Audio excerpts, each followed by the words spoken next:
안녕하세요. 대기업의 모든 소식을 전해드리는 재벌입니다.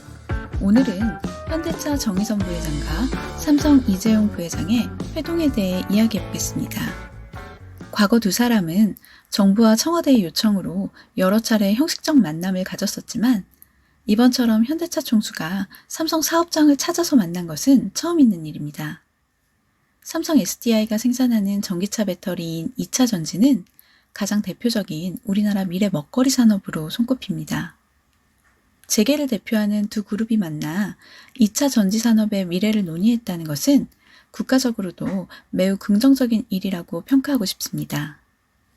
코로나19 여파로 자동차 업체들의 어려움이 커지고 있는 가운데 저유가 상황이 계속되면서 전기차 시장의 성장에 대해 의문을 제기하는 시선이 많아지고 있습니다.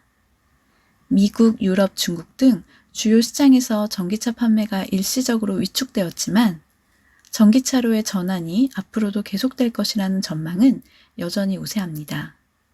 다만 전환 속도가 조금 늦춰졌을 뿐이죠. 현대기아차는 점차 커져가는 전기차 시장에서 나름 선전을 이어가고 있습니다. 지난해 현대기아차는 글로벌 전기차 판매 순위에서 점유율 7%를 기록하며 세계 6위에 올랐습니다. 2018년 대비해서 판매량이 무려 49%나 증가한 것입니다. 전기차에 있어 가장 중요한 부품 중 하나가 배터리입니다. 그러한 배터리를 만드는 메이저 업체가 바로 LG화학, 삼성 SDI, SK이노베이션 등 국내 기업들이죠. 현대차에게는 심리적으로 매우 든든하면서도 실질적으로 유리한 환경이 있다고 볼 수 있습니다.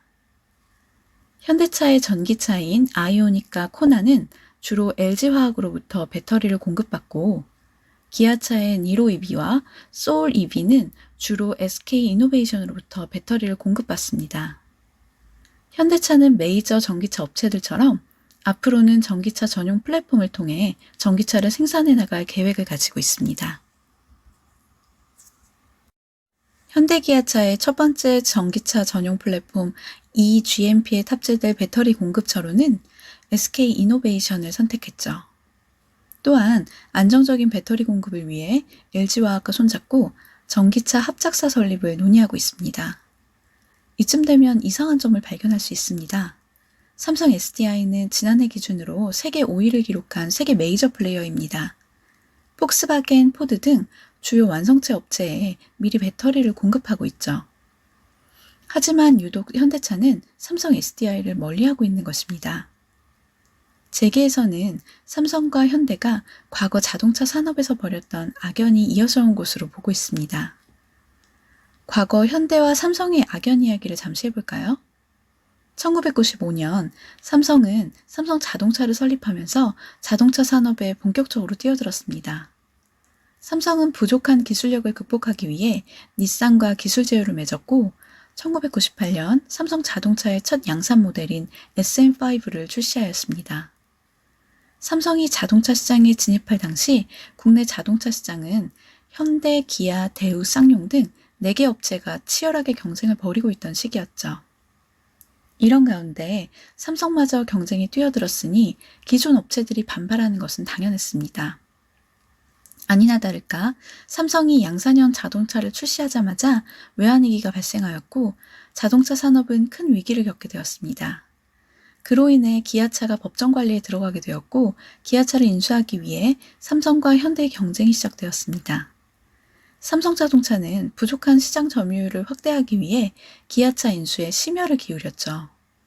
하지만 결국 기아차는 1998년 현대자동차로 넘어가게 되었습니다. 삼성자동차는 1999년 법정 관리를 신청하는 데 이르렀고 2000년에 르노에 매각되고 말았습니다. 과거의 이러한 기억들 때문에 자동차 산업에서 현대차와 삼성이 협업하는 생각은 어려웠을지 모릅니다. 그렇기 때문에 이재용 부회장과 정의선 부회장의 만남은 양 그룹 간 새로운 시대를 여는 전환점이 아닐까 하는 생각이 됩니다. 앞서 현대차와 LG화학이 배터리 합작회사 설립을 논의하고 있다고 언급했는데 일부 언론에서는 양사 간 이해관계가 맞아떨어지지 않으면 합작사 설립이 무산될 수 있다고 보도했습니다. 이에 현대차와 LG화학이 아닌 삼성 SDI와 배터리 합작 회사를 세울 수도 있다는 뉴스가 나오기도 합니다. 현대차 입장에서는 향후 전기차 시장에서 점유율을 확대하기 위해 배터리 공급처를 다변화하는 것이 필수적입니다. 가장 대표적인 전기차 회사인 테슬라는 안정적인 배터리 공급을 위해 공급처를 다변화하는 동시에 자체 배터리 기술 개발에 열을 올리고 있습니다. 가장 공급을 많이 받았던 파나소닉으로부터 조달 비중은 점차 줄이고 물량 일부를 LG화학에 넘기기도 했습니다. 두 총수 간의 만남을 계기로 전고체와 같은 차세대 배터리 개발에도 현대차와 삼성 SDI가 협업할지도 두고 볼 일입니다. 업체에서는 전고체 배터리 출시는 아무리 빨라야 2025년으로 봤었는데 두 업체가 이 시기를 조금 더 앞당길 수 있을지 기대됩니다. 삼성전자와 현대차 간의 다양한 협력 아이디어도 나올 수 있습니다. 삼성전자가 인수한 전장업체 하만과 현대기아차 간 다양한 협업 사례가 나올 수 있죠. 또 시스템 반도체에서 새로운 먹거리를 찾고 있는 삼성전자는 자동차 반도체 분야에서 현대차와 다양한 협력 방안을 추진할 것으로 보입니다. 현대차 입장에서도 세계적 반도체 기업인 삼성전자와 손잡고 자율주행차 등 미래 자동차 시장에 선점을 시도할 수 있는 셈이죠. 우리나라를 대표하는 두 그룹 간의 발전적 협력 논의가 더 많아지길 기대하면서 재벌의 오늘 소식은 이것으로 마치겠습니다. 구독과 좋아요는 큰 힘이 됩니다. 네이버 블로그에도 놀러 오셔서 더 많은 소식 만나고 가세요. 들어주셔서 감사합니다.